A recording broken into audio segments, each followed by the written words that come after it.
Наурыз көжені әр өңірде әр түрлі жасайды, бірақ та негізгі құпиясы неде екенін білесіз бе? Дәл қазір сізге оригинал наурыз көженің рецептімен бөлісемін. Ол үшін бізге 7 түрлі өнім қажет болады. Бұл жерде жүгері, бидай, күріш, арпа, тары, айран, сонымен қоса кеспе қосамын. Алдымен сүрленген етімізді қазанға салып қайнатып, көбігін алып тастаймыз. 1 сағаттан соң жүгері, бидайды саламыз.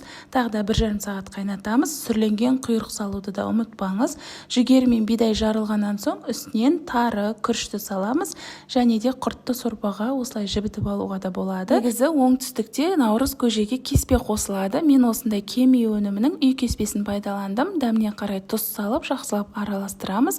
Наурыз көже дайын болды. Айран құйып ұсынатын боламыз.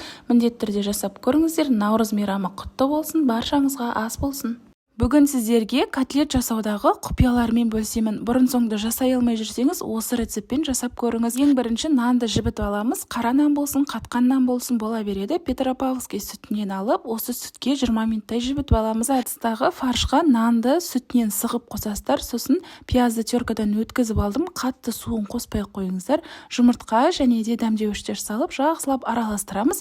Міндетті түрде осылай ұрғылау керек. Сол кезде котлеттеріңіз езілмей, күшті болып піседі. Формаға келтіріп, үстінен сармай қойып, осылай 10 минут пеште, одан кейін фольгамен тағы 20 минут пісіресіздер. Қараңыздаршы, осылай өте дәмді болып шығады. Міндетті түрде жасап көріңіздер. Шашырамай, тура кафедегідей болып піседі. Рецептіне лайк басып, парақшама тіркеліп, жақындарыңызбен бөлісіп қойыңыздар. Мынау қандай құстың еті деп таң қалып тұрған шығарсыз, өте үлкен. Мен де көргенде таң қалдым.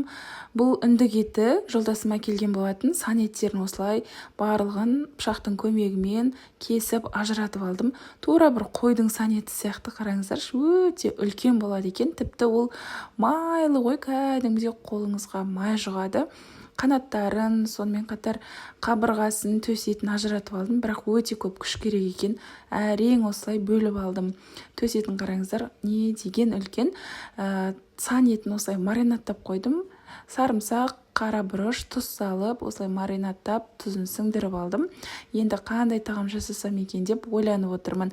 Егер де бір тағам түрін білетін болсаңыз, комментарийге жаза кетіңіз, рецептімен бөлісетін боламын. Қыздар, қараңыздаршы, картошканы осылай қуырып, ең дәмді сочный етіп тағам жасауға болады. Алдымен тартылған етке пияз, тұз, бұрыш салып, жақсылап араластырамыз да, дәл осындай дөңгелектер жасап, тақтайға орналастырып, морозильникке қойып қоямыз. Осы уақыт аралығында табаға май құйып, картошканы қызыл қып қуырып аламыз. Және де жаңағы фрикаделькелердің барлығын тағы да екі жағын қызартып қуырып аламыз. Қалған майын кішкене алып тастап, пияз, бұрыш және де помидор салып жақсылап қуырып, тұз бұрышын салып, жаңағы қуырылған картошканы, фрикаделькиді салып, үстіне су құйып бұқтырып қоясыздар. Ал енді гарнирге кеми өнімінің балаларға арналған кеспесін пайдаландым. Қайнап тұрған суға тұз салып, 9 минутта пісіріп алдым. Балаларыңыз бұл кеспені таласып тұрып жеп қояды. Кеми өнімдерін Қазақстан бойынша барлық дүкендерден таба аласыздар. Рецептіне лайк басып, парақшама тіркеліп, жақындарыңызбен бөлісіп қойыңыздар. Баршаңызға ас болсын. Негізі түшпәрәні әрдайым суға қайнатып пісіретін едім. Сосын инстаграмнан осы рецепті көріп қалып, жасап көріп жатырмын. Сармайды ерітіп, түшпәрәні салып, қып-қызыл қып осылай қуырып аламыз. Сосын үстінен 2 ас қасық қаймақ қосамыз да, және қара бұрыш қосамыз. Бұл Чонкустан фирмасының қара бұрышы. Жоғарыдағы нөмерге жазып тапсырыс беруге болады. Құрғақ және майлы приправалардың түрлері бар. Барлығын бір араластырып, үстінен 1 стақан су құйып, қайнатамыз да жай отта бұқтырып қоямыз. 10 минутта осылай пельмен пісіп шығады. Үстіне ұсақталған ірімшік және де укроп салып, тағы бір 2 минут демдеп қоямыз. Осымен біздің тағамыз дайын болды. Жасап көріңіздер. Ерекше дәмді болып шығады екен. Маған қатты ұнады. Рецептіне лайк басып, парақшама тіркеліп, түшпәрә жақсы көретін достарыңызбен бөлісіп қойыңыздар. Баршаңызға ас болсын. Әйел адамдардың маткасы суықтаса, миома болса, киста болса, осы халық емін пайдаланып көріңіз. Ең бірінші пиязды жақсылап жуып алып, үстінен 2 стакан су құйып, 10 минут жай отта қайнатасыздар. Осы емдік сусынды бөлек банкіге сүзіп құйып аласыздар, және күніне 3 реттен ішіп отырасыздар. Жылы күйінде жарты бокалдан ішсеңіздер жеткілікті. Парақшам пайдалы, тіркеліп алыңыз, жақындарыңызбен бөлісіп қойыңыз.